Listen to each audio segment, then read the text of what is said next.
día, bienvenidos a Postdata, es miércoles 8 de abril, le tenemos las noticias. El gobierno de Michoacán contempla iniciar en mayo el procedimiento para la venta de los 23 bienes inmuebles que desincorporó el Congreso de Michoacán del patrimonio estatal, pero el secretario de Finanzas, Luis Navarro García, calculó que solo alcanzarán a colocar la mitad. El dirigente estatal del PRI, Guillermo Valencia Reyes, reconoció que no logró reunir las 14 firmas de diputados para promover la acción de inconstitucionalidad contra la desincorporación de bienes, por lo que ahora iniciará una serie de protestas. Alcaldes del Tricolor denunciaron que han sido excluidos del Fondo de Aportaciones para la Infraestructura de los Servicios Públicos Municipales, ya que luego de que se abrió la segunda ventanilla, no se han aceptado sus propuestas de obra o les señalan que siguen en revisión. La presidenta municipal de Erongarícuaro, Lilia Campos, denunció que el ejército abandonó al municipio sin previo aviso, lo que deja a la población en condición de vulnerabilidad.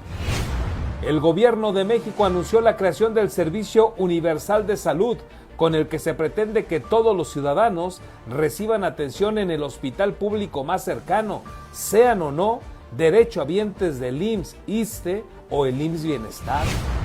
La presidenta de México, Claudia Sheinbaum Pardo, rechazó el informe del Comité de Desapariciones Forzadas de la ONU, al señalar que las desapariciones que se registran en el país no pueden considerarse delitos de lesa humanidad, ya que no son cometidos por el Estado mexicano, sino que están vinculados al crimen organizado u otros factores. El Servicio de Administración Tributaria implementó un programa de regularización fiscal mediante el cual dependencias estatales, federales, municipales y ciudadanos morosos de impuestos estatales serán beneficiados con la condonación de multas, recargos y créditos fiscales si pagan el adeudo a más tardar en octubre de este año. Comenzamos.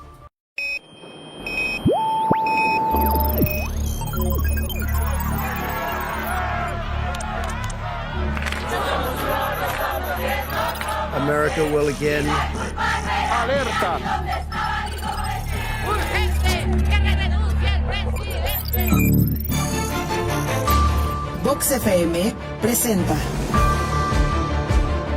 Postdata, periodismo responsable. Postdata, con Carlos Monge. Comenzamos.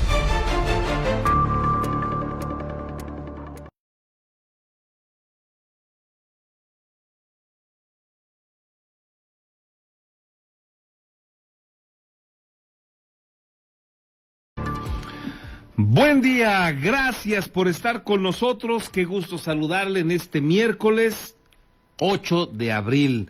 Le recuerdo que somos Postdata, hacemos periodismo responsable, estamos con usted a través de la señal de Vox en el 103.3 de su FM, ya listos también en Facebook, donde usted nos encuentra como postdata.news.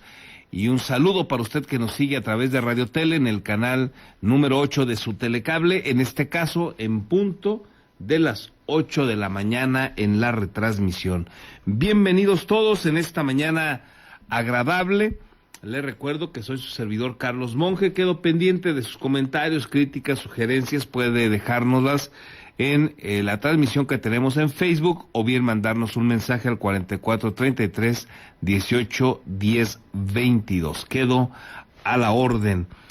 Estamos arrancando esta mañana a 13 grados, una mañana agradable, fresca, y nos dice el meteorológico que va a ser una mañana soleada, por la tarde será nublado, no se tienen consideradas lluvias para la capital michoacana.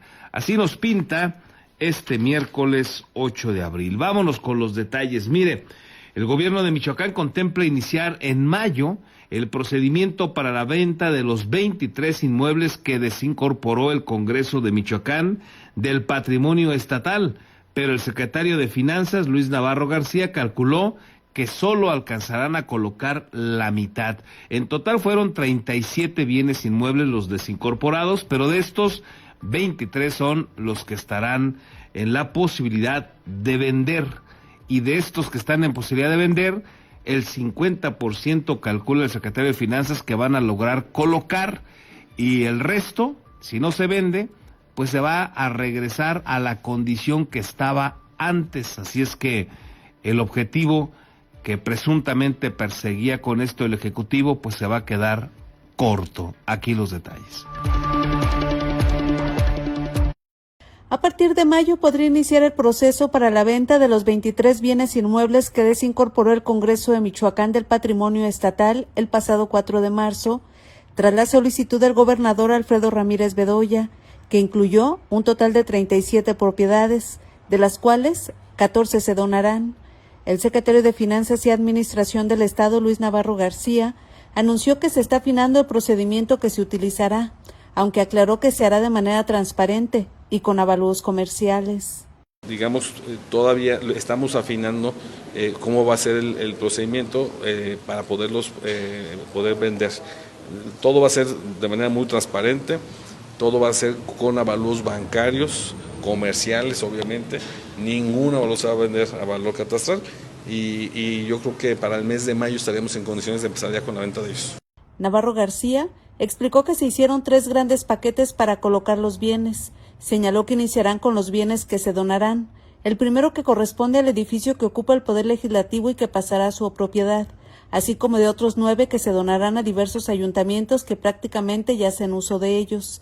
Señaló que el otro paquete corresponde a 4 inmuebles que se van a desincorporar a favor del IMSS, 3 de los cuales están en Jacona, Morelia y La Piedad, para la construcción de un centro de educación y cuidado infantil conocido como CECI en cada municipio, así como uno más en Lázaro Cárdenas para una unidad de medicina familiar.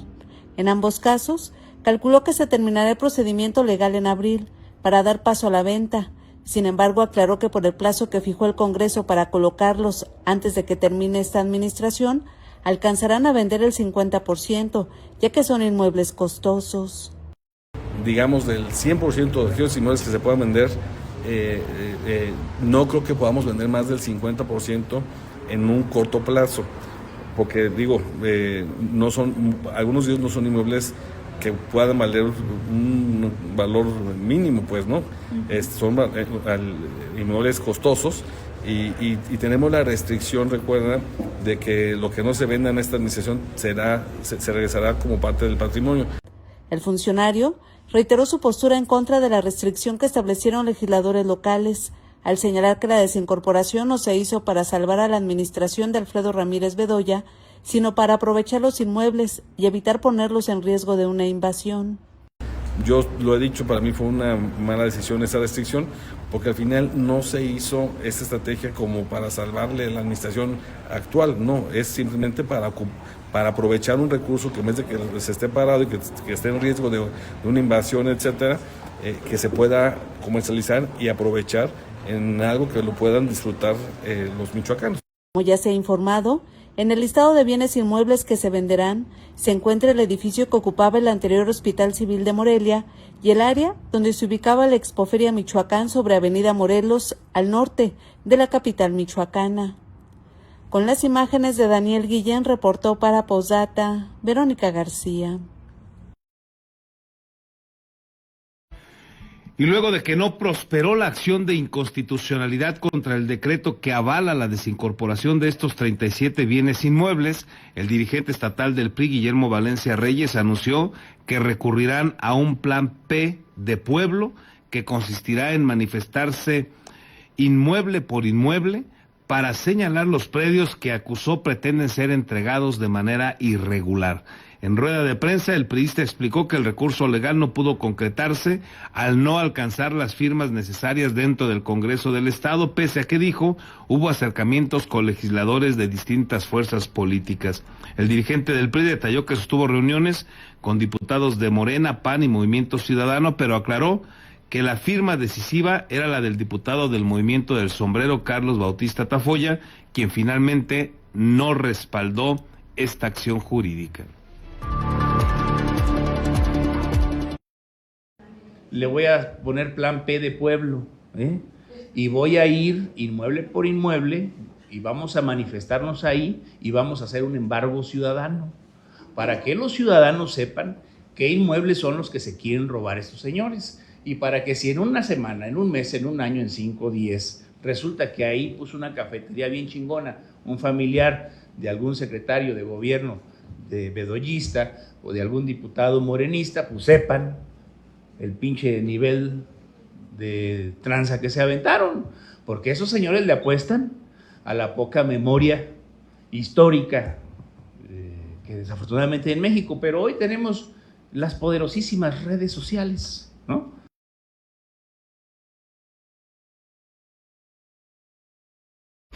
Bueno, pues ahí lo que señala Guillermo Valencia de esta desincorporación de bienes, una desincorporación al estilo de Silvano Aureoles que Morena y Alfredo Ramírez evitaron en el pasado, acusaron cualquier cantidad de presuntas irregulares en esa intención de Silvano Aureoles, por ejemplo, porque iba la propuesta de Silvano Aureoles a costo de catastro, a costo barato, y bueno, pues el gobierno de Alfredo Ramírez hizo exactamente lo mismo. Y luego lo que no se pueda vender en lo que resta de la administración, como lo calcula el secretario de Finanzas, pues va a regresar a la misma condición que estaba. Y se suponía que era para rescatar esos predios, según sus argumentos. Bueno, pues si no los logran vender, pues tampoco habrán logrado lo que ellos presumen como el objetivo final. La sospecha que queda es que el objetivo real es que esos predios queden en manos de algunos de sus cuates.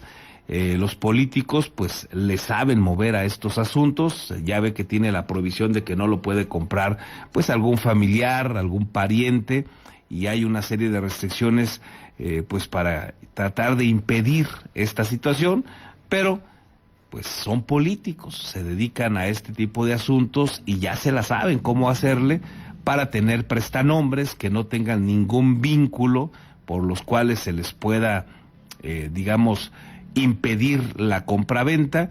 Y luego pues así opera la clase política en este país, así ha habido acusaciones toda la vida de los presuntos prestanombres de quienes han estado en otros gobiernos al frente de la administración pública. Y pues al final no pasa nada y esos personajes le compran los predios, hacen negocios, pero el verdadero dueño no aparece por ningún lado reflejado. Así es que esta estrategia, esta manera de operar de la clase política en el país, no solo de Morena, pues de prácticamente cualquier partido, pues ha estado vigente hace mucho tiempo y hay enormes sospechas de quienes se enriquecieron en el pasado y quienes siguen siendo hoy operadores financieros de varios exgobernadores, exfuncionarios, como también hoy hay sospechas bastante fundamentadas de quienes son esos que se han favorecido en el gobierno de Alfredo Ramírez Bedoya y que pues también le operan a esos mismos personajes. Las sospechas ahí están. Lo complejo, como usted ya lo sabe, en este país donde la rendición de cuentas no se aplica, donde los ricos que salen de cada gobierno no representan ninguna sospecha para autoridad alguna, pues entonces no pasa nada. Y así seguramente será el tema de estos predios, que no descarte usted que queden en manos de algunos funcionarios de este gobierno, de algunos legisladores, sobre todo del lado de Morena y del PT y del Verde, que son aliados, y pues estarán buscando algún prestanombres, alguien que les haga esta chamba para seguir pues aprovechando, digámoslo así, abusando del poder que tienen. Así es que Alfredo Ramírez ha salido peor que Silvano Aureoles. En todo lo que lo ha criticado Alfredo Ramírez a Silvano, le ha ganado a Silvano. Así de ese tamaño la incongruencia de Ramírez Bedoya. En otros asuntos, alcaldes del tricolor denunciaron que han sido excluidos del Fondo de Aportaciones para la Infraestructura de los Servicios Públicos Municipales, ya que luego de que se abrió la segunda ventanilla, no se han aceptado sus propuestas de obra o le señalan que siguen en revisión. El presidente municipal de Álvaro Obregón y coordinador de los alcaldes priistas, Adán Sánchez López, señaló que varios ayuntamientos gobernados por el PRI permanecen fuera o en revisión dentro del proceso de acceso al Fondo de Aportaciones Estatales para la Infraestructura de los Servicios Públicos Municipales, FAISPUM, por lo que llamó al gobernador Alfredo Ramírez Bedoya a atender de manera directa el tema. En rueda de prensa, el edil indicó que pese a la apertura de una primera y segunda ventanilla, la mayoría de los municipios priistas no han podido avanzar en el procedimiento para acceder a los recursos. Ahorita se abrió una segunda ventanilla y pues qué coincidencia que la mayoría de los alcaldes del Revolucionario Institucional estamos fuera o estamos en revisión. Ya conocemos esas revisiones, esas famosas revisiones donde nos empiezan a dar largas y al último dejan fuera a los municipios. Sánchez sostuvo que esta situación impacta directamente a la población de los municipios al retrasar obras y acciones de infraestructura.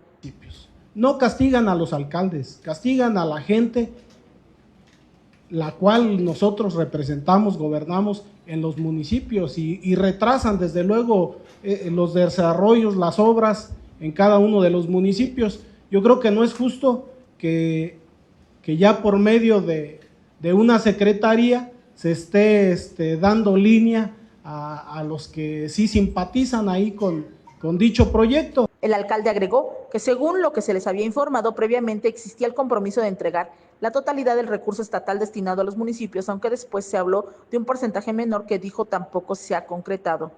Yo creo que desde el año pasado se comprometió el gobernador a dar el 100% de este recurso municipal para fortalecer desde luego el desarrollo en los municipios y ahora, bueno, resulta que solamente el 70%, pero ni ese 70% porque estamos en espera, en revisión. ¿Por qué la urgencia de que se nos atienda? Ante este escenario, el coordinador de los alcaldes priistas pidió una respuesta institucional por parte del Ejecutivo Estatal y advirtió que si no hay atención, podrían recurrir a otras medidas para exigir la liberación de recursos. Ya lo decía aquí nuestro presidente, bueno, si no se nos quiere atender por la buena, pues entonces vamos a tomar otras medidas, vamos a empezar ya a tomar dependencias, vamos a empezar a exigir lo que por ley nos corresponde. Adán Sánchez informó además que presentará un oficio dirigido al gobernador para formalizar la petición y sostuvo que el planteamiento busca que se escuche a los municipios que representan. Este llamado es a nombre desde luego de todos los municipios del Revolucionario Institucional, ya lo hemos platicado con las compañeras y compañeros, y claro que nos preocupa que sean omisos y que sean indiferentes, porque hoy este gobierno vemos que gobierna más con odio, con indiferencia, que institucionalmente. Ese sería el llamado y desde luego voy a presentar hoy mismo el oficio, vamos a presentar el oficio al gobernador, porque quien debe atender es el gobernador, y no solamente que se nos atienda o se nos escuche cuando el Estado esté en llamas, que se nos atienda y se nos escuche también a todos y cada uno de los alcaldes, porque estamos representando municipios que son del Estado, y desde luego quien representa al Estado es el gobernador. El posicionamiento fue presentado por los alcaldes priistas como parte de su reclamo por la situación del FAISPUM y por la falta de respuesta que señalaron continúa en varios municipios. Reportó para Postdata América Juárez Navarro. Bueno, pues ahí las quejas del PRI, interesante la posición que ahora tiene Guillermo Valencia, incluso en los dimes y diretes que tuvieron en algún momento, por ejemplo, con el PAN, el PAN hacía los señalamientos de que Guillermo Valencia pues andaba prácticamente como un palero de Alfredo Ramírez, que estaban haciendo equipo, que habían logrado alianzas incluso en temas electorales, por lo que pues se dio luego de la elección con algunos casos como el tema, por ejemplo, de Daniela. Se acordará usted que pues mucho tiempo esta expriista ahora pues había incluso logrado ser vista como una posible candidata a presidenta municipal de Morelia, y no se dio, no se generó, aunque fue candidata, no se le hizo ganar y en los últimos tiempos ya no volvió a ser candidata como lo fue elecciones atrás, pero compitió en el pasado proceso electoral con el PRI y luego ya se sumó al gobierno de Alfredo Ramírez Bedoya y bueno, por ahí el PAN, algunos personajes empezaron a hacer señalamientos de cómo Guillermo Valencia pues había utilizado, digamos, toda la infraestructura del tricolor para respaldar a Alfredo Ramírez. Y había estas acusaciones también fundamentadas en los ataques a Alfonso Martínez, alcalde de Morelia y también en su momento candidato. Y ahora, bueno, pues está ahí un rato Guillermo Valencia que pareciera pues que rompió con esa presunta alianza con Alfredo Ramírez o algo le está inquietando y ya no está en la misma tónica que estuvo antes. Se presumió también, se ha dicho que tiene una empresa constructora, Guillermo Valencia, esta es otra de las sospechas que hay de los señalamientos y que el gobierno de Alfredo Ramírez le ha dado obra a Guillermo Valencia y que con eso pues lo ha mantenido ahí de su lado.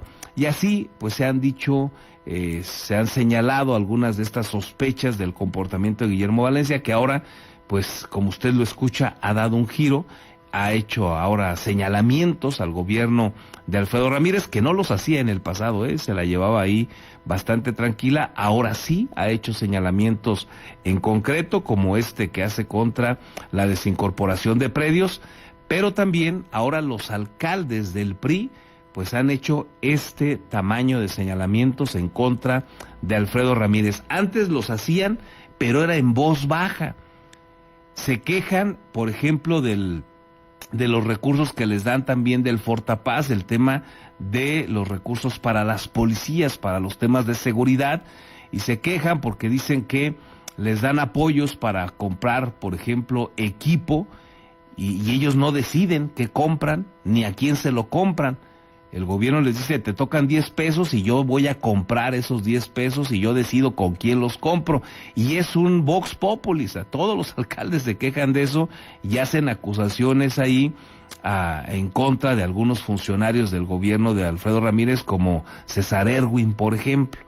Pero no pasa absolutamente nada y no habían querido hacerlo de manera pública. Esta vez los priistas pues cambian, evidentemente hay un rompimiento con la administración de Alfredo Ramírez, así parece, y ahora hacen este tipo de señalamientos. No hay recursos para los alcaldes del PRI, consideran que les están poniendo trabas. ¿Cómo lo ve? Además, el coordinador de los 12 alcaldes del tricolor en Michoacán y presidente municipal de Álvaro Obregón, Adán Sánchez, afirmó que la mayoría de los alcaldes priistas en la entidad enfrentan condiciones de riesgo al grado de que cerca del 90% cuenta actualmente con medidas de seguridad. El alcalde señaló que aunque en su caso ha permanecido al frente del municipio y en contacto con la población, reconoce que el contexto de inseguridad ha obligado a reforzar la protección de varios presidentes municipales. Sociedad. Luego a veces existe el morbo de que porque ahora el alcalde pues trae un poquito de seguridad, pero pues son las condiciones. Hoy en día no es Álvaro Obregón, o sea, volteemos a ver, pues la mayoría. O sea que el 90%, el 90% yo creo. Derivado de la situación. Sí. Cada uno pues trae su tema en lo particular, luego a veces uno procura mejor no hacer comentarios, ya lo externan incluso en lo privado con el propio presidente del partido, para cuando hay temas ya más exclusivos, pues ya él por ahí nos ayuda, digo.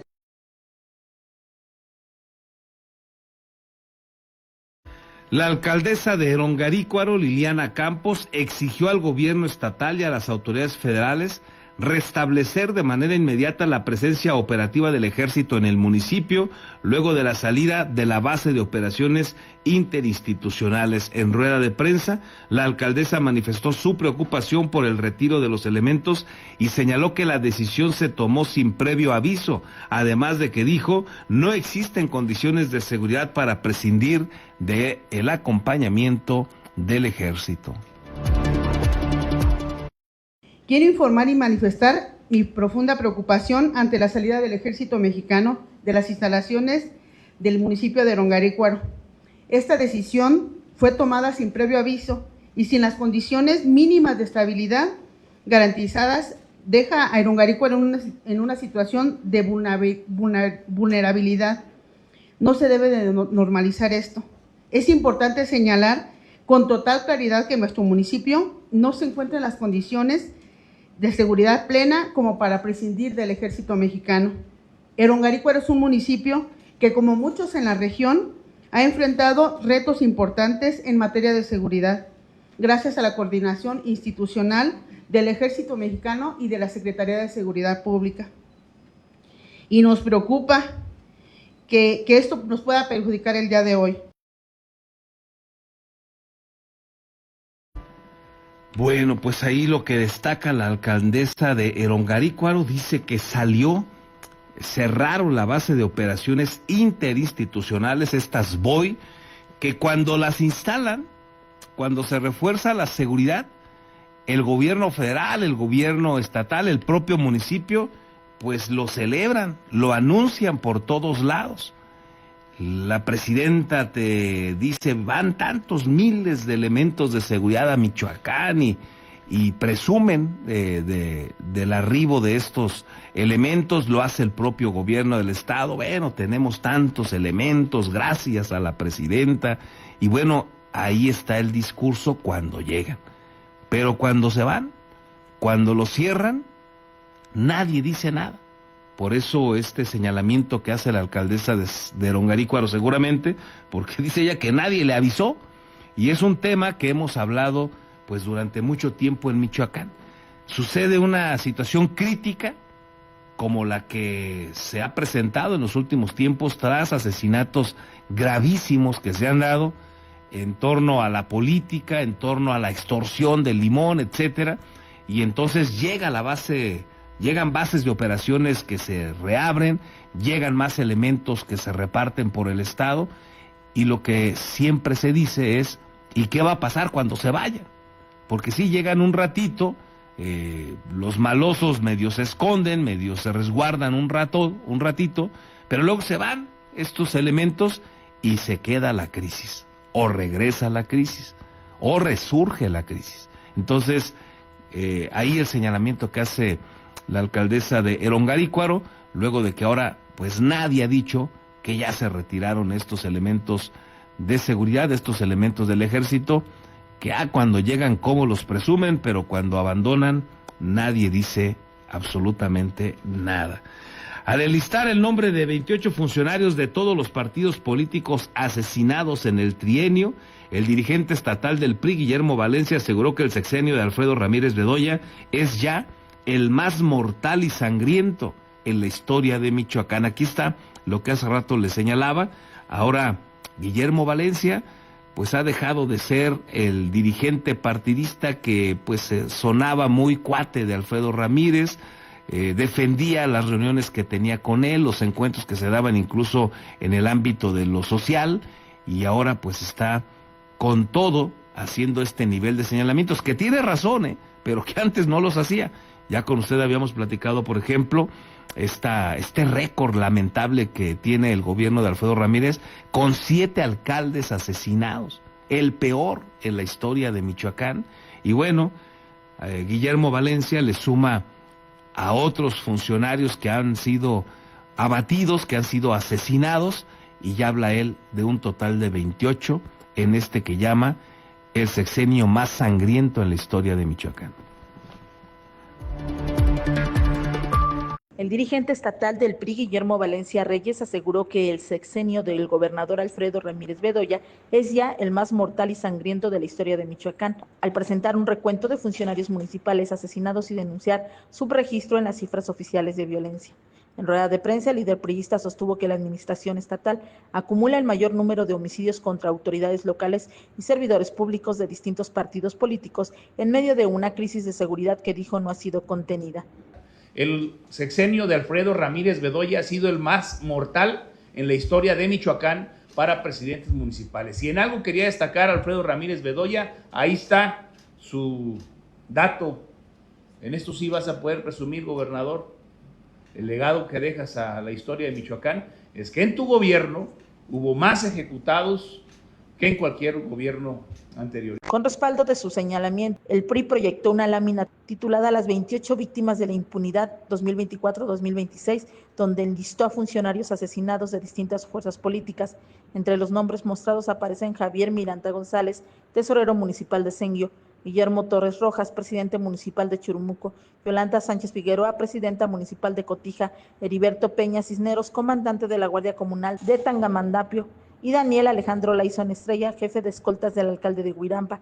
También fueron incluidos Silverio Galindo López, comandante de la Policía de Jacona, Lisbeth Estela Romero Tafoya, directora de Seguridad Pública de Angamacutiro, Heriberto González, tesorero de Sinapecuaro, José Luis Escobar, comandante de la Policía Municipal de Zamora, Salvador Bastida García, presidente municipal de Tacámbaro, y Marta Laura Mendoza Mendoza, presidenta municipal de Tepalcatepec. En el recuento también figuran Martín Peña Guerrero, Roberto Zárate, Víctor Manuel Velázquez Castillo, Carlos Alberto Manso Rodríguez, presidente municipal de Uruapan, y Pedro Valencia Cercero, secretario del Ayuntamiento de Ocampo. Y ahí está el estudio que presentamos, homicidios dolosos de funcionarios municipales. Michoacán, del 1 de octubre de 2021, que asumió el actual gobernador, al 7 de abril de 2026. La siguiente, en Michoacán el homicidio de autoridades locales se ha convertido en una perversa costumbre. No solamente es un tema que no distingue colores, uno independiente, uno PRD, uno del PES, Partido Verde Ecologista, PAN, Morena, PRI, PT, son 28 funcionarios asesinados de todas las fuerzas políticas. Ahorita les voy a hacer un recuento rápido de todos los alcaldes, de todas las autoridades municipales asesinadas, porque estamos hablando de secretarios del ayuntamiento, de funcionarios. El dirigente priista afirmó que mientras el gobierno presume una baja en algunos indicadores, en los hechos existe un desfase entre las estadísticas oficiales y lo que reflejan los homicidios, las desapariciones, las fosas clandestinas y los cuerpos sin identificar en servicios forenses. Bajo esa lógica, acusó que hay una narrativa oficial que intenta minimizar el tamaño real de la crisis. En el mismo posicionamiento, la secretaria de Innovación Digital del PRI, Verónica Gómez de la Rosa, cuestionó la revisión federal de los registros de desaparición al advertir que muchas personas han sido reclasificadas como localizadas por indicios administrativos, pese a que continúan sin ser encontradas. Para el PRI, esa depuración de cifras termina invisibilizando a las víctimas. Reportó para Postdata, América Juárez Navarro. Bueno, algo pasó en los acuerdos, algo pasó en la relación de Guillermo Valencia con el gobierno de Alfredo Ramírez por esta nueva dinámica que ha asumido, que repito, tiene razón también en estos señalamientos Guillermo Valencia, pero antes trataba de evitarlos. A veces por ahí, cuando sucedía una desgracia de índole nacional, que se recobra el interés nacional, como el asesinato de Carlos Manso, escuchamos también en esos momentos a un Guillermo Valencia apasionado haciendo críticas a los gobiernos federal y estatal, pero luego volvía a su estándar de llevar la fiesta en paz con el actual gobernador. Y ahora parece ser que hay algún rompimiento por esta serie de señalamientos que hace en diversas áreas, de diversas maneras, contra el gobierno de Alfredo Ramírez. La desincorporación de bienes, la ausencia de apoyos a los alcaldes tricolores a través, por ejemplo, del Fallespum, y ahora también en el tema de la seguridad. Ahora agarra y le da por todos lados a Alfredo Ramírez. Algo pasó, seguramente nos enteraremos en los próximos días y ya le estaremos platicando.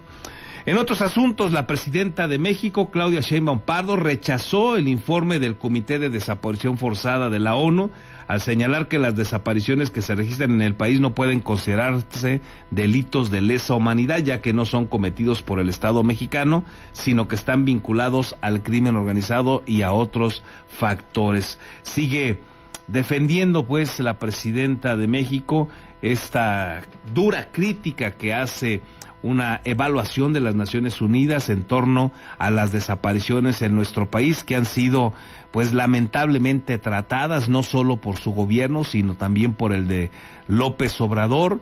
Estas estrategias que han asumido de desaparecer a los desaparecidos de ese tamaño, de esconder los homicidios, como se ha también documentado por algunos críticos, por ejemplo, del PAN, como han documentado también medios de comunicación como Latinos a través de Carlos Loret de Mola, donde se presume que ahora el tema de muertes dolosas, de homicidios, pues están sumando en otro ámbito de cosas, entre ellas el de las desapariciones forzadas, para tratar de mandar un mensaje de que la situación ha mejorado en los temas de seguridad, cuando no es así.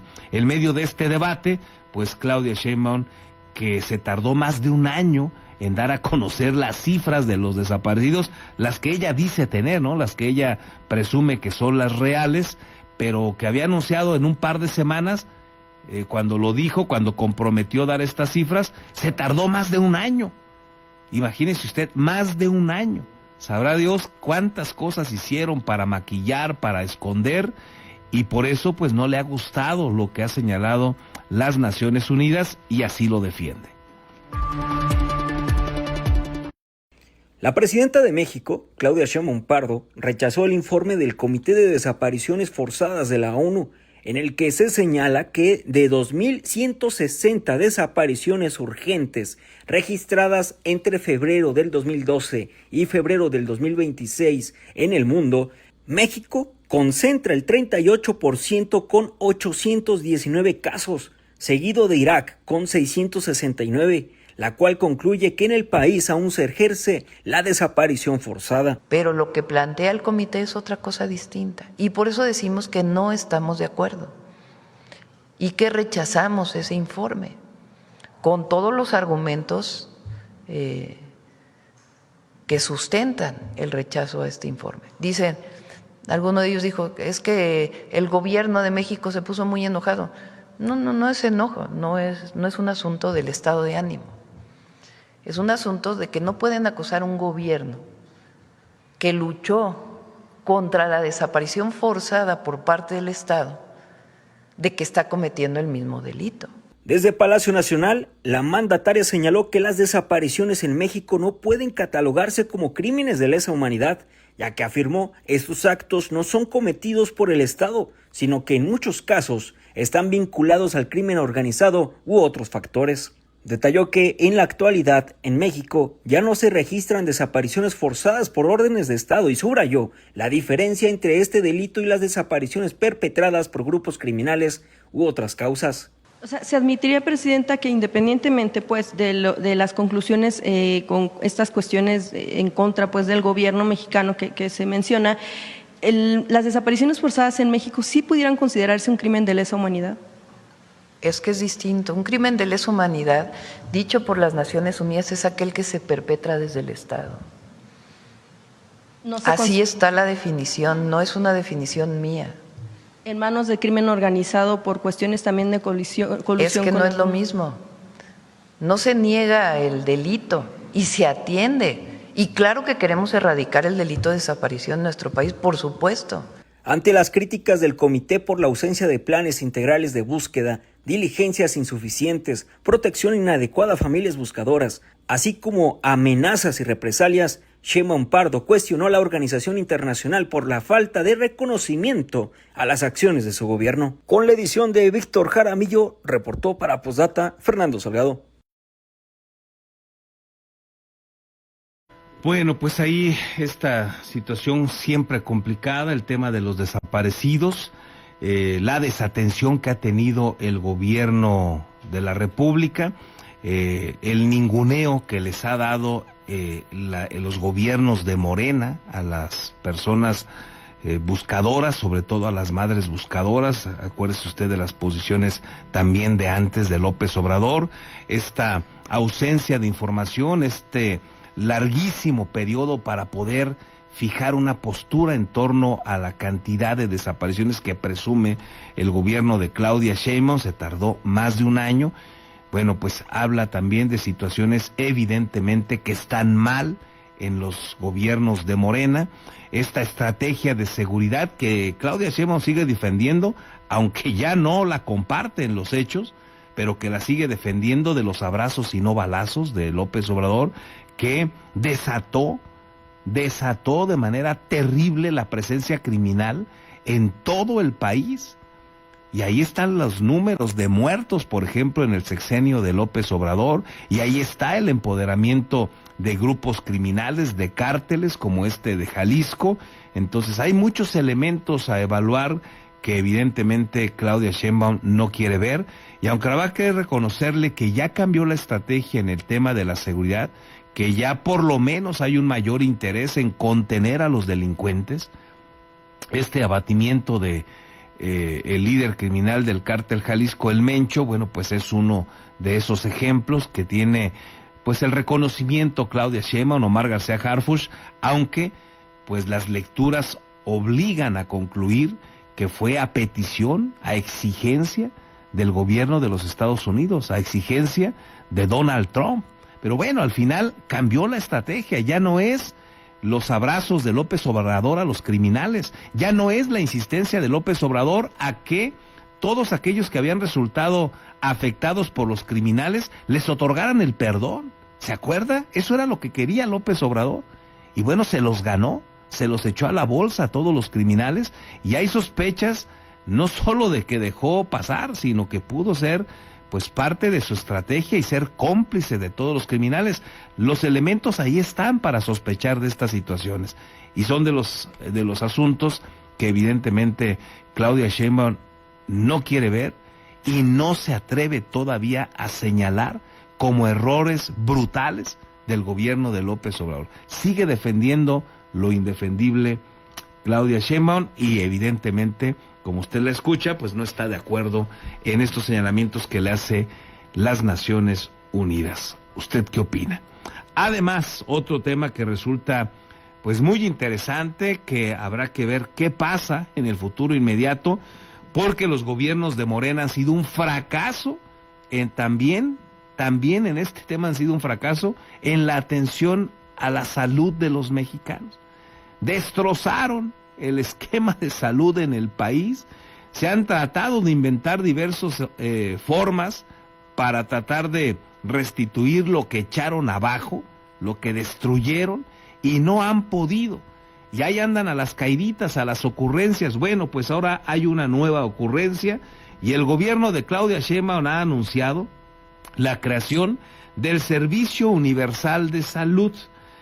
Con este se pretende, escuche usted, que todos los ciudadanos reciban atención en el hospital público más cercano, sean o no derechohabientes, ya sea del IMSS o del ISSSTE o del IMSS Bienestar. Entonces ahora, pues si usted está pagando el IMSS o el ISSSTE, y dentro de toda la desgracia que hay hoy en el servicio de salud en este país, tanto en el IMSS como en el ISSSTE, si usted era de los que estaban contribuyendo ahí, le pagan a través de la nómina y a usted le descuentan y el patrón le pone otro dinero para que usted se atienda en el IMSS, pues ahora con esta situación del Servicio Universal de Salud, pues a usted lo van a terminar atendiendo en el más cercano, y el más cercano puede ser pues alguna otra de las clínicas que opera el gobierno estatal, el donde usted le esté tocando vivir. Y entonces, pues eso que usted pensaba que era una ventaja, llegar al IMSS porque iba a tener una mejor atención, pues hoy dice la presidenta que hay que hacerlo para todos. Y si esto funcionara bien, sería una buena noticia. Bueno, qué bien que se va a atender a todos los mexicanos de la misma manera. El problema es que es patético como opera hoy el IMSS y el ISSSTE. Es patética la atención, no hay medicamentos, no hay especialistas. Un estudio especializado te puede tardar meses para que te den cita, para que te toque. Y en medio de toda esa desgracia, solamente para los derechohabientes, hoy se las van a complicar más, porque dice la presidenta que con su servicio universal, pues todos van a ir a la misma atención. Claro, ellos no, ellos se van a los hospitales del ejército, ellos se van a los hospitales privados, pero el resto de los mexicanos nos vamos a tener que atender en este nuevo esquema, uno más de los que trata de darle solución a esta estrategia que ha sido fallida innumerable cantidad de veces de los gobiernos de Morena. Esta es otra apuesta. La presidenta de México, Claudia Sheinbaum Pardo, anunció el plan para implementar el Servicio Universal de Salud que prevé iniciar en enero de 2027, después de un proceso de credencialización que se llevará a cabo del 13 al 30 de abril. En esta primera etapa, el registro será exclusivo para personas mayores de 85 años y posteriormente se ampliará a otros grupos etarios.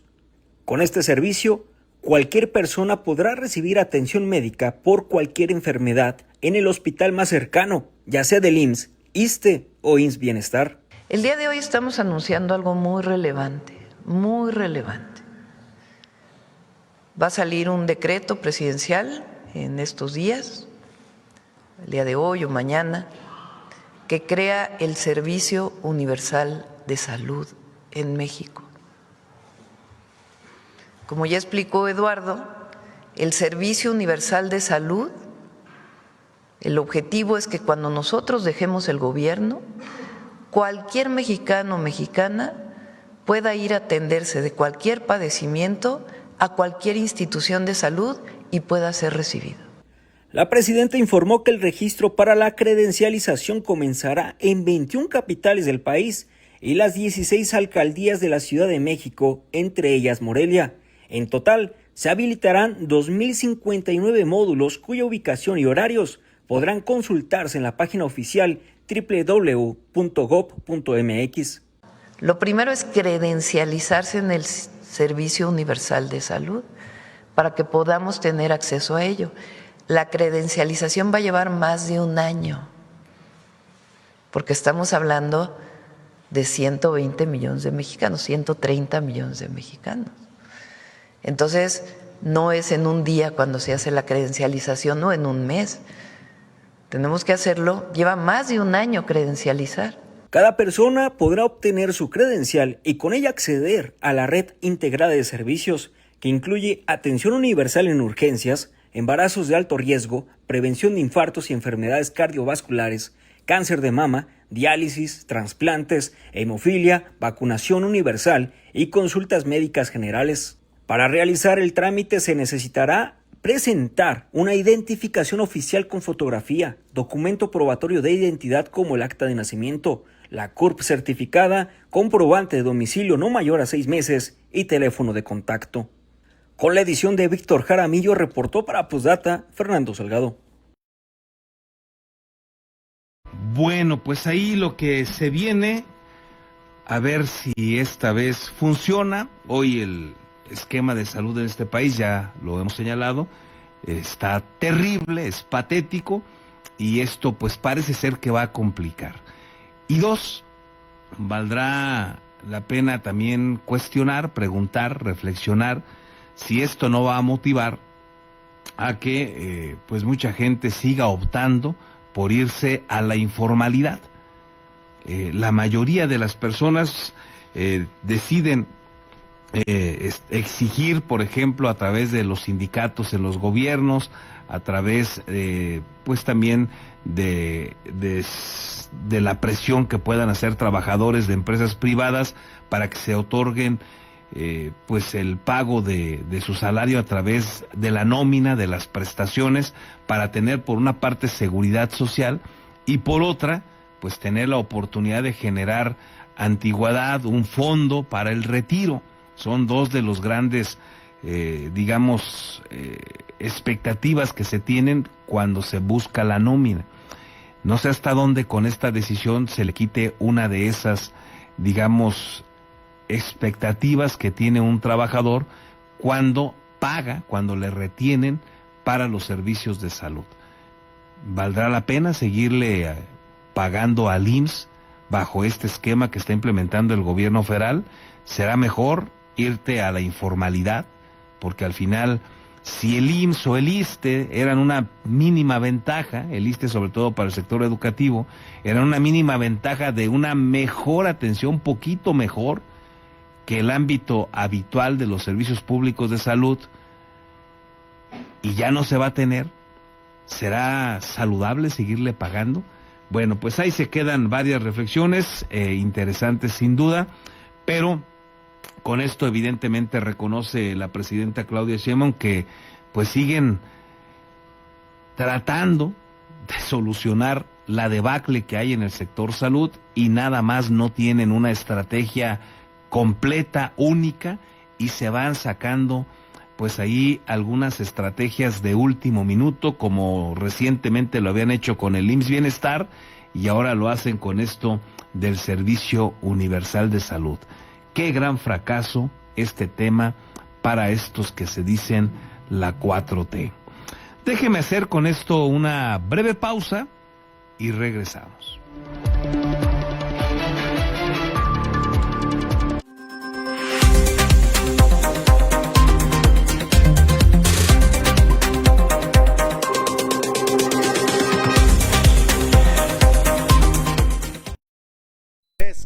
Asesoría profesional en seguros. Si necesitas proteger a tus seres más queridos, proyectar a futuro sin que nada te detenga o cuidar de tu patrimonio, estamos a tus órdenes en el número telefónico 4433 18 40 56 o bien en el correo electrónico armando@beskid.com.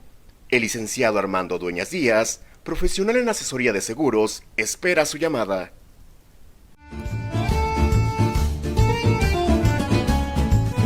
La original y deliciosa comida italiana ya está en Morelia, Ostería Fiorentina. Te esperamos en Boulevard García de León, número 1045. Contamos con una amplia carta donde encontrarás pastas, cortes, postres y claro, la inigualable y deliciosa pizza. Desayuna, come o cena con nosotros. Ven a maravillarte del sabor italiano.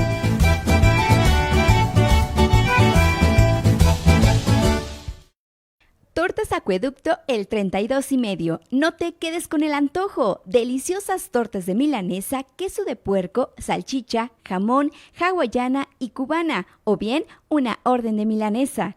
Puedes hacer tus pedidos al teléfono 4433 382499 de lunes a viernes de 10 de la mañana a 4:30 de la tarde. La cobertura para entregar a domicilio está delimitado por la salida Mil Cumbres, salida Charo, La Poza Rica y Avenida Camelinas.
Ya estamos de regreso, muchas gracias por continuar con nosotros y vamos a conocer lo que sucede en el ámbito de la seguridad. Está listo el compañero Marcos Morales, representando, por supuesto, liderando a todo el equipo de Red 113. Mi estimado Marcos, qué gusto saludarte, ¿qué nos tienes? Buen día.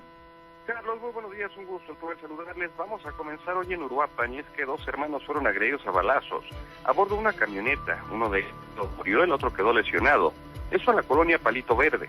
El ataque armado fue perpetrado sobre la calle Amatista, esquina con Obsidiana, y aunque minutos después se desató un fuerte operativo policíaco en la zona, los responsables del atentado huyeron en una motocicleta. Paramédicos llegaron al lugar, confirmaron que el conductor de la camioneta, una Nissan Kicks de color blanco, ya había fallecido. Él fue identificado como Gerardo J., de 29 años de edad, mientras que su hermano Alejandro, de 38, es lesionado y fue trasladado a un hospital. En el área fueron localizados varios casquillos percutidos para arma corta, mientras que la camioneta presentaba varios impactos de proyectil, principalmente en el parabrisas y la ventana del conductor. Por otro lado, en esta ciudad de Morelia, en el fraccionamiento Campo Nube, localizado al poniente de la capital, se registró una riña que dejó herido. En redes sociales se difundió un reporte sobre detonaciones de arma de fuego, pero no hubo tales disparos. Lo anterior ocurrió sobre la avenida Paseo Campo Nubes, cerca de la tienda Bodega K. Unas personas correteaban a pedradas y palos a un sujeto problemático, quien se había involucrado en un pleito y lesionó a un ciudadano. El mencionado individuo alcanzó a escapar de sus perseguidores tras treparse una patrulla. Oficiales de la Policía Morelia y Guardia Civil restablecieron el orden público y atendieron al afectado, mismo que no sufrió daños graves. Finalmente, también informarles que un joven de 19 años de edad perdió la vida y varias personas resultaron lesionadas tras un accidente vehicular en la autopista Siglo XXI, en su tramo carretero Las Cañas Feliciano, justo en el sitio conocido como Las Iguanas, en territorio de Guerrero. La víctima fue identificada como Gesaín, originario de Ario de Rosales, Michoacán. El incidente, los vehículos, entre ellos un automóvil Nissan Versa y unidades de carga pesada.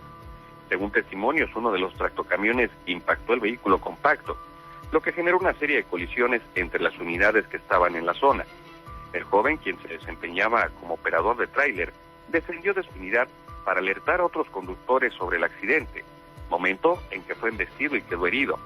Tras el percance, servicios de emergencia trasladaron a los lesionados a un hospital en Lázaro Cárdenas, donde personal médico confirmó el fallecimiento de Wilber.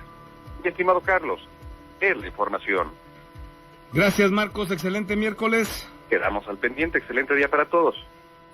Gracias a usted también por sus mensajes. Gerardo Méndez nos dice: buen día, ya basta de hacer víctimas a los delincuentes de Arantepacua. No olvidemos que ellos tenían secuestrados camiones, autobuses, y lo que hizo en ese tiempo el gobierno fue dar la orden de recuperar esos vehículos. Basta que con la bandera de que quieren justicia, cuando ellos, siempre que vienen a Morelia, hacen sus destrozos, que paguen también ellos los daños causados, que acabe la tolerancia a esos delincuentes. Saludos. Gracias, Gerardo, por tu opinión. Lilia Rosales también nos deja buenos días y nos desea exitoso miércoles a todos. Igual para ti, Lilia. Luis Esteves, buen día, Carlos. El Ejecutivo del Estado tendría que estar a las alturas del cargo que ostenta y ser garante de la gobernanza del proceso electoral del 2027. Si a alguien le favorece el cambio, es al gobierno, es al propio gobernador, nos opina aquí Luis Esteves. Gracias, Luis, buen día. César Borgi, buen día, Carlos. Se acabó el amor entre Memo Valencia y Bedoya. Empezaron a sacarse sus trapitos al sol. ¿Qué más habrá que no sabemos? Saludos. Gracias, César, también por tu opinión. Ya veremos. Nos dice Maru Ruiz también: buenos días, la verdad no peca, pero incomoda, por eso lo rechaza. Faltan más, no solo el Mencho. Gracias, Maru, evidentemente refiriéndose al informe de la ONU. Nos dice aquí Sixta Méndez: buenos días. Ayer puse una recarga en mi línea telefónica de Telcel, recarga que no fue activada. Después de varias llamadas a la línea de atención a clientes y una serie de indicaciones queriendo hacerme creer que era mi equipo el que estaba mal, hoy me responden que la línea está suspendida y me envían la liga para registrarla. De otra manera, no habrá línea telefónica para mí. El comentario del personal que esto está sucediendo, incluyendo a quienes ya registraron sus líneas, tenían entendido que el plazo es junio. Qué mejor manera de ejercer presión para lograr su objetivo. Gracias por la atención. Caray, gracias también por compartirnos esta anécdota, Sixta Méndez. Hay un rechazo a esto generalizado en el país para dar de alta las líneas, como lo ha pretendido esta nueva disposición gubernamental.